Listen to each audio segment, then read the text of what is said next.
నిన్న బెట్టింగ్ యాప్స్‌ని ప్రమోషన్ చేసిన ఒక 11 మంది యూట్యూబర్‌ల మీద హైదరాబాద్ పోలీసులైతే కేసు పెట్టడం జరిగింది సార్. ఏదైతే ప్రజలను మభ్యపెట్టో లేకపోతే ఏదైతే బెట్టింగ్ యాప్స్‌లలో మేము ఇంత సంపాదించాం, అంత సంపాదించాం అని పోకడలు పోయి జనాల్ని అటువైపు తిప్పుకుంటూ వచ్చారో వాళ్ళందరి మీద ఉక్కుపాదం మోపుతూ 11 మంది యూట్యూబర్‌ల మీద కేసులు పెట్టడం అయితే జరిగింది సార్. అయితే ఇందులో ఇంకా పెద్దవాళ్ళు గూడా ఉన్నారు. ఈ 11 మంది యూట్యూబర్‌లు ఏమి అంత పెద్ద స్థాయి వాళ్ళు గాదు. కాకపోతే సెలబ్రిటీస్, ఇన్‌ఫ్లుయెన్సర్స్. కాకపోతే అందులోనే ఇప్పుడు వైసీపీ అధికార ప్రతినిధి శ్యామల ఉన్నారు. అండ్ మళ్ళీ ఆహ్, ఇదేంటి ఇంకొక ఆవిడ కూడా ఉన్నారు. మంచు లక్ష్మి కూడా ఉన్నారు సార్. ఈ బెట్టింగ్ యాప్స్‌ని ప్రమోట్ చేసిన దాంట్లో. అయితే ఎలా ఇప్పుడు చూడొచ్చు? మనకి బెట్టింగ్ యాప్స్ కన్నా ముందు లోన్ యాప్స్ మీద చాలా మైక్రో ఫైనాన్స్ లోన్ యాప్స్ మీద కూడా చాలా మంది ఆత్మహత్య చేసుకున్నారు కదా. మైక్రో ఫైనాన్స్ లోన్ యాప్స్ ఇవి చాలా మీకు డబ్బులు లోన్ కావాలా మనం కూడా అప్పుడప్పుడు తెలియక ఫోన్ ఎత్తుంటాం కదా. ఎత్తే కూడా మీకు లోన్ కావాలని అడిగిన సందర్భాలు చాలా సంతోషం అవసరం లేదని చెప్పేదాకా. అట్లా చూసుకుంటే లోన్ యాప్స్ కన్నా ముందు మనకు ఈ బెట్టింగ్ యాప్స్ ఇంకో రకంగా ఉండేది. యాప్స్ లేకుండేది. బెట్టింగ్ విషయంలో సట్టా మట్కా ఇట్లాంటివి ఉండేది. ఒక 20 ఏళ్ల క్రితం వెనక్కి వెళ్తే మనకు మట్కా సట్టా ఇట్లాంటివి ఉండేది.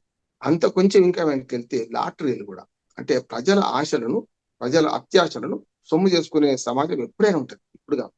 అందుకనే గతంలో భాగ్యలక్ష్మి లాటరీ అని మీరు పుట్టక ముందు దాదాపు ఒక 35 ఏళ్ల క్రితం మనకు భాగ్యలక్ష్మి లాటరీ ఉంది ఆంధ్రప్రదేశ్ లో. అదేంటంటే ₹1 టికెట్ కొంటే లాటరీ వస్తుంది.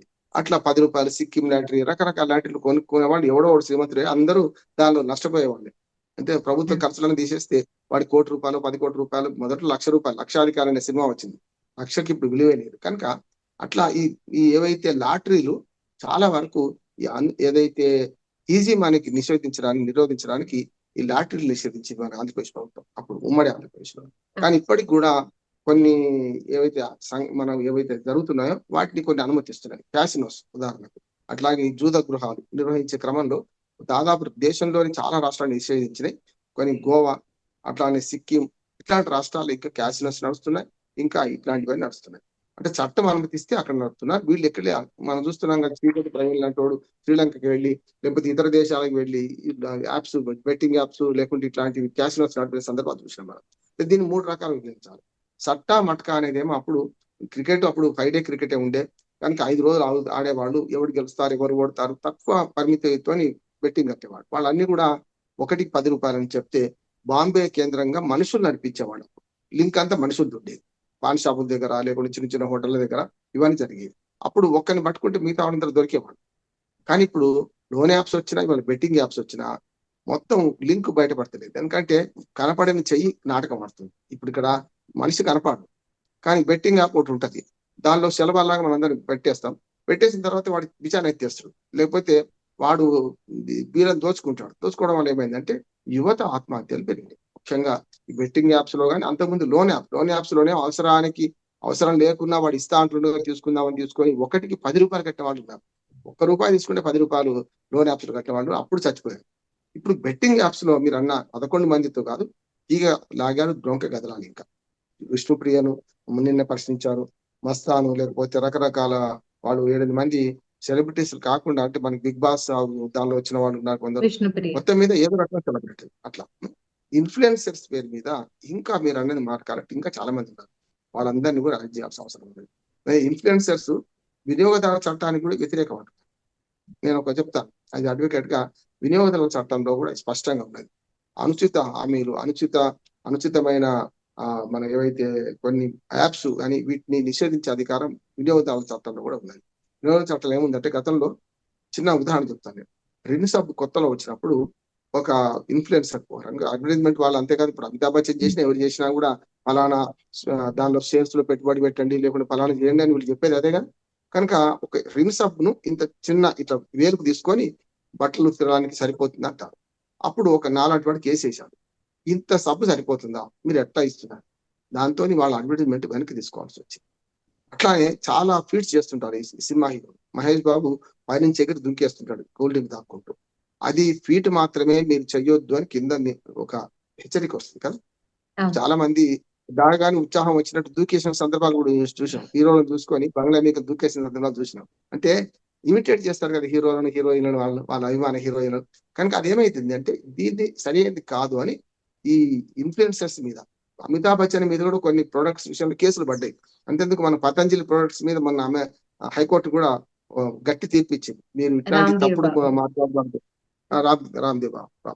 అందుకని ఇవన్నీ చూస్తుంటే ఇప్పుడు ఇన్ఫ్లుయెన్సర్స్ మీద కూడా కేసు జరుగుతుంది. కానీ చట్టం చాలా వీక్ గా ఉంది హారతి. ఎందుకంటే ఎంత వీక్ గా ఉంది హారతి, మనకు చట్టంలో సైబర్ నేరాలు పెరుగుతున్నా కూడా చట్టంలో కొన్ని మార్పులు రావాలి కదా. ఒకనాడు పాతకాలం నాడు చట్టాలు వేరుగా ఉంటాయి, కానీ వాళ్ళ సైబర్ నేరాలు పెరుగుతుంటే దీన్ని అరికట్టడానికి చర్య తీసుకునే చట్టాలు కూడా రావాలి. వీళ్ళు ఏం చేస్తున్నారు, పోలీసులు వాళ్ళ పాపం ఉన్న చట్టాలని పరిమితి చేసుకొని సెక్షన్ పెడుతున్నారు. నాలాంటి అడ్వకేట్ ఏం చేస్తాడు, ఈ చట్టాలను నొత్తులు ఉపయోగించుకొని వాడిని బయటకు పంపిస్తాడు. అంతేగా జరుగుతుందండి. కానీ ఏం చేయాలంటే ఇప్పుడు జరుగుతున్న దానిలో చట్టాన్ని కఠినంగా అంటే సెక్షన్ సరిగ్గా ఆ నేరానికి సరిపోయేటట్టు ఉండాలి. అవి మళ్ళీ మార్చాల్సిన అవసరం ఉన్నది ఒకటి. రెండోది ఏంటంటే బెట్టింగ్ యాప్స్ నిషేధించే అధికారం కూడా కేంద్ర ప్రభుత్వానికి ఉంది. కేంద్ర ప్రభుత్వం ఎట్లా ఉన్నదంటే ఉదాహరణకు గతంలో టిక్ టాక్ లాంటి దాన్ని నిషేధించాం కదా మనం. చాలా వరకు గతంలో కొన్ని యాప్స్ నిషేధించాలి, అయినా సరే కొత్త యాప్స్ పుట్టుకొస్తున్నాయి. ఇప్పుడేమో ఈ ఏదైతే లోన్ యాప్స్ కానీ లేకపోతే మనకు బెట్టింగ్ యాప్స్ కానీ అడ్రస్ అంటూ ఉంటలేదు. వాళ్ళు కంప్యూటర్ కూర్చొని బీజాన్ని ఎత్తేస్తారు. కంప్యూటర్ ఎక్కడ పెట్టుకుంటే అక్కడ ఉంటుంది, మనం మాట్లాడుకుంటున్నాం. మీ ఆఫీసులో ఉంటుంది ఇంట్లో ఉంటుంది. కనుక ఇట్లా జరిగింది. దీనికి పరిష్కారం కూడా చెప్తాను. ఏం పరిష్కారం కావాలంటే ఎప్పుడైనా సామూహికంగా ఒక్క మాట సార్, అంటే ఇప్పుడు బెట్టింగ్ యాప్స్ ని ప్రమోషన్ చేసిన వాళ్ళ మీద ఇంత గట్టి చర్యలు తీసుకునేటప్పుడు అసలు బెట్టింగ్ యాప్స్ ని నడుపుతున్న వాళ్ళ మీద ఎలాంటి చర్యలు తీసుకుంటారు సార్?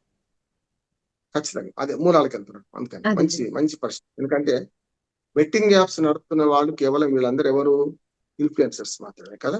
వీళ్ళకి అన్యపుణ్యం ఏం తెలియదు, అక్కడ ఏం జరుగుతుందో తెలియదు, ఎంతమంది చచ్చిపోతుందో తెలియదు. తెలిసినా సరే వాళ్ళకి వచ్చే డబ్బులు ₹1 ఇస్తాను ఈ బెట్టింగ్ యాప్ ను ప్రమోట్ చేయమంటే ఏ హీరోయిన్ ఒప్పుకుంటది కదా. జరిగింది అదే. కానీ దానివల్ల సామాజికంగా బాధ్యత ఉంది, మనం ఒప్పుకోవద్దు అనే దాని మీద పెద్ద పెద్ద హీరోలే లాలుచి పడుతుంటే నేను స్పష్టంగా చెప్తున్నాను. అమితాబ్ బచ్చన్ లాంటి వాడే అన్నిటికీ తానే అన్ని అడ్వర్టైజ్మెంట్ తానే చేస్తున్నాడు కదా.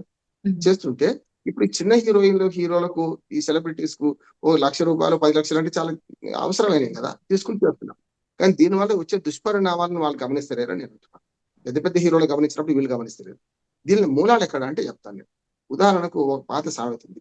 ఒక రైతు తన పొలంలో ఎలుకల నిర్మూలనకు కేవలం తన ఎకరం పొలంలో చేసుకుంటే లాభం లేదు. చుట్టుపక్కల ఉన్న పొలాల్లో కూడా అందరు రైతులు సామూహికంగా చేసినప్పుడు మాత్రమే ఎలుకల నిర్మూలన జరుగుతుంది. ఈయన తన పొలంలోని ఎలుకలకు గుళికలు పెడితే తన పొలం పక్కన ఉన్న ఎలుకలు మళ్ళీ వస్తాయి కదా. ఇది అంతే. లోన్ యాప్స్ ను కనుక మొత్తం నిషేధించి లోన్ యాప్స్ ను కంట్రోల్ చేయకపోతే మీరు వీళ్ళని ఎంతమంది అరెస్ట్ చేసినా లాభం లేదంటున్నారు. గతంలో మన మాదక ద్రవ్యాలలో కూడా సెలబ్రిటీ చాలా మంది కోర్టుకు వెళ్ళి వచ్చారు, పోలీస్ స్టేషన్ పిలిపించారు. ఏమైంది చూసింది కదా, ఒక్కరి మీద శిక్ష పడలేదు. అంటే రెండు ఉంటాయి, బాధితులు ఉంటారు, బాధ పెట్టేవాడు ఉంటాడు. బాధితులు ఎవరంటే పెట్లర్స్ అంటాం కదా. పెట్లర్స్ ఏమో వాడు ఖచ్చితంగా వాడు నేరస్తుడు, ఇది ఈ డ్రగ్స్ తీసుకుపోయి సప్లై చేసేవాడు. ఎవరైతే వాడుతున్నారో వాళ్ళు బాధితులు మాత్రమే. వాళ్ళు ఈ విషయాలు చెప్పుకున్నవాడు మాత్రం, అది సినిమా యాక్టర్లు కావచ్చు, సెలబ్రిటీస్ కావచ్చు, మీరు నేను ఎవరైనా కావచ్చు. కనుక వాడుతున్న వాళ్ళనేమో మనం బాధితులను చూడాలి, ఏదైతే తెస్తున్న వాళ్ళను సప్లై చేస్తున్నారో అమ్ముతున్న వాళ్ళను నేరస్తులను చూడాలి. ఇక్కడ కూడా ఏంటంటే ఈ ఎవరైతే ఇన్ఫ్లుయెన్సర్స్ ఉన్నారో వీళ్ళు కేవలం అడ్వర్టైజ్మెంట్ చేస్తున్నారు. దీని వ్యవసాయాలు పెద్దగా తెలిసినా చేస్తున్నారు, కొందరు తెలియని చేస్తున్నారు. కనుక ఏం చేయాలి, ఈ లోన్ ఈ యాప్స్ ఏవైతే బెట్టింగ్ యాప్స్ ఉన్నాయో నిషేధించాలి. పూర్తి నిషేధించకపోతే ఇంకో పెద్ద ప్రమాదం ఉంది భారతి. రేపు వచ్చే పరిస్థితి ఏంటంటే ఇప్పుడు మనకు 2020 మ్యాచ్ స్టార్ట్ అవుతున్నాయి. రేపు ఏది మనకు మార్చి 22 నుంచి, ఈ నెల 22 నుంచి మొదలవుతున్నాయి. మే 25 దాకా సాగుతాయి. అంటే సుమారు 60 రోజుల పాటు సాగుతాయి. ఈ 60 రోజుల పాటు సాగే దానిలో గతంలో బెట్టింగ్స్ ఎట్లా ఉంటుండే క్రికెట్ లో అంటే చాలా తక్కువ పరిమితి ఉంటుంది. ఇప్పుడు అట్లా కాదు. అంతా మన రేవంత్ రెడ్డి అన్నట్టు అంత 2020 మ్యాచ్ ఆడుతున్నారు. రాజకీయాలు అట్లాగే ఉన్నాయి, సమాజం అట్లాగే ఉన్నాయి. అంటే ఇన్స్టాంట్ కాఫీ లాగా ఇన్స్టాంట్ కావాలి. కానీ ఇప్పుడు ఏం చేస్తున్నారంటే గతంలో బెట్టింగ్స్ చాలా నెమ్మదిగా సాగి, ఇప్పుడు అట్లా కాదు. 120 బాళ్లలో ఎన్ని సిక్సర్లు కొడతారు, ఎన్ని ఫోర్లు కొడతారు, ఏ ఓవర్ లో ఎన్ని పరుగులు అవుతాయి, ప్రతి బాల్ కు బెట్టింగ్ ఉన్నది. ఈ బాల్ కు 4 వస్తుందా 6 వస్తుందా బెట్ కదా, అక్కడికి అది అయిపోతుంది. అంటే మళ్ళీ వెంటనే ఈ ఓవర్ లో ఇట్లా మొత్తం ఇటు 120 అటు 120 బాళ్లకు 240 బెట్టింగ్స్ ఉంటున్నాయి. కనుక ఏమవుతుందంటే ప్రజల ఆశలు అంటే ఈజీ మనీ అనేది కావాలని కోరుకునే వాళ్ళను ఆశల్లో ఉంచి ఎవడో ఒకరు లాభపడతాడు, 90 మంది 99 మంది నష్టపోతారు.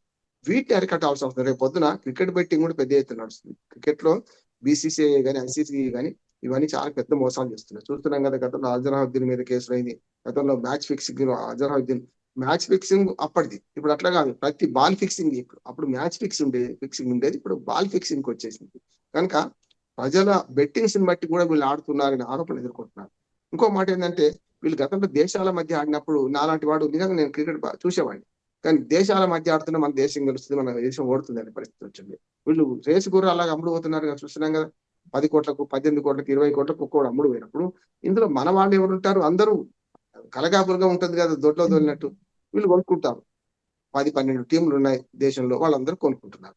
కొనుక్కొని ఆడిస్తుంటే ఏమవుతుంది? కూలికి ఆడమే కదా, ఒక దేశభక్తి ఏమున్నది అందులో లేదు కదా. ఇక్కడ ఎప్పుడైతే ఈ మనీ బాగా ట్రాన్సాక్షన్ అవుతుందో ఇక్కడ బెట్టింగ్ యాప్స్ పెరిగే అవకాశం ఉంది.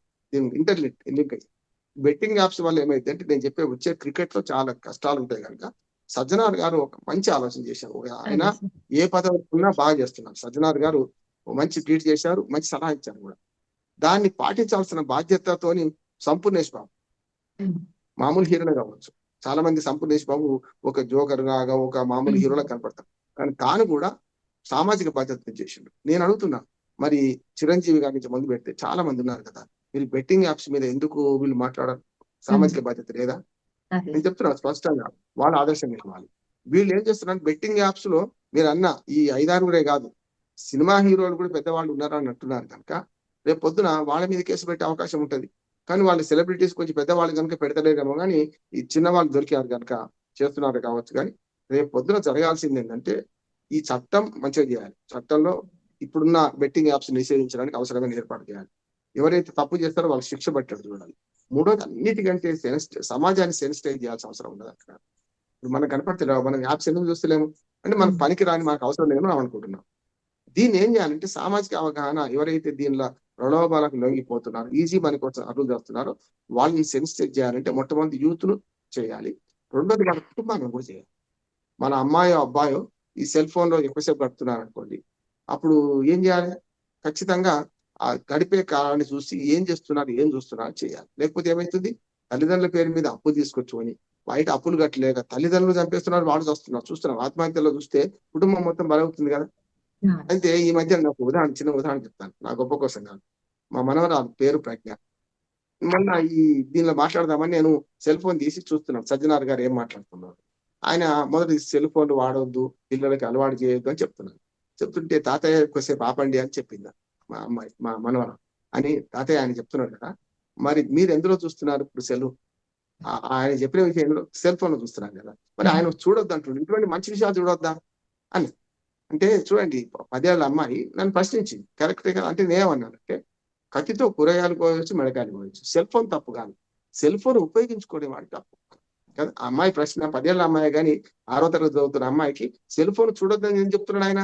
సెల్ ఫోన్ లో మంచి కూడా ఉంటది, చూడాలి, మీరు నేర్చుకుంటున్నారు కదా పాఠం అని అడగగలిగింది ధైర్యంగా. ఇప్పుడు నేనేమంటున్నానంటే, సెల్ ఫోన్ చూడడం కరెక్టా కాదా సమస్య, కంప్యూటర్ వాడడం కరెక్టా కాదా సమస్య కాదు, కానీ దాన్ని ఎట్లా వాడుకుంటున్నాం, ఏ అవసరాలకు వాడుకుంటున్నాం. ఫోన్ వీడియో చూస్తున్నామా, లేకపోతే మంచి వీడియోలు చూస్తున్నామా? ఓ రీల్ చూస్తే మంచి మన సమాజానికి సందేశం ఇచ్చే రీల్ చూస్తున్నామా, మనం చేసేటప్పుడు కూడా సందేశం ఇచ్చే చేస్తున్నామా అనేది కావాలి కదా. అవాకులు చెవాకులు పెడితే ఎక్కువ వ్యూస్ రావచ్చు, కొంచెం అవగాహన తక్కువ ఉన్న వాళ్ళు ఆ పని చేస్తున్నారు, దాన్ని చేస్తున్నారు కూడా. యూట్యూబర్స్ కూడా ఉన్నది అంటున్నాను ఇందులో. ఇప్పుడు మన బెట్టింగ్ యాప్స్ లో యూట్యూబర్స్ కూడా బాగా ఉంటున్నారు, చూస్తున్నాం కదా. ఇప్పుడు చాలా మంది యూట్యూబర్స్ అరెస్ట్ అయ్యారు. కనుక ఇట్లా చూసుకుంటే కత్తితో కూరగాయలు కోయచ్చు, మిడకాయలు కోయచ్చు, కత్తి తప్పు కాదు, కోసేవాడు తప్పు. ఇక్కడ కూడా ఈ టెక్నాలజీని వాడుకునే క్రమంలో కొన్ని పొరపాట్లు జరుగుతున్నాయి, కొంత మోసం జరుగుతుంది. దీన్ని ప్రభుత్వం పసిగట్టి చేయడం. రెండోది అవగాహన, అన్నిటికంటే అవగాహన ముఖ్యం కనుక దీనికి శరవాల్లాగా మాడిపోతున్న యూత్ ను రక్షించాలంటే, ఎవరైతే దీని పట్ల ఆకర్షితులవుతున్నారో వాళ్లకు సరైన విధంగా నష్టపోయిన కుటుంబాలను తీసుకొచ్చి చూపించాలి. సజ్జనార్ గారు అదే చెప్పారు. అందుకని మనం కూడా చెప్పాల్సింది ఏంటంటే, ఈ నష్టపోయిన కుటుంబాలతోని మనం ఇంటర్వ్యూలు చేయాలి, ఎట్లా అయింది, కానీ ఎట్లా మోసపోయిన చెప్పిస్తున్నాను అనుకుంటే అప్పుడు కొత్త యూత్ ఇందులో పోకుండా ఉంటారు. అంటే నష్టం నివారణ చేయాలంటే నష్టం పడ్డ వాళ్ళను కొంత మనము వాళ్ళను సరిగ్గా పడతాం చెప్పిస్తే, ఇది కొంచెం అవగాహన వల్ల ఈ బెట్టింగ్ యాప్ ఆగిపోయే పరిస్థితి. బెట్టింగ్ చేయకుండా ఉండే వాళ్ళు ఎక్కువ పెరుగుతారు. అప్పుడు యాప్స్ ఏం చేసుకుంటారు? వాడు ఒకటి అక్కడ మూలాలు అక్కడ ఆపడం యాప్లు, ఇక్కడనేమో అవగాహన ద్వారా ఆ యాప్ల తెరువు పోకుండా చూడడం, ఈ రెండు చేయాల్సిన అవసరం ఉన్నది.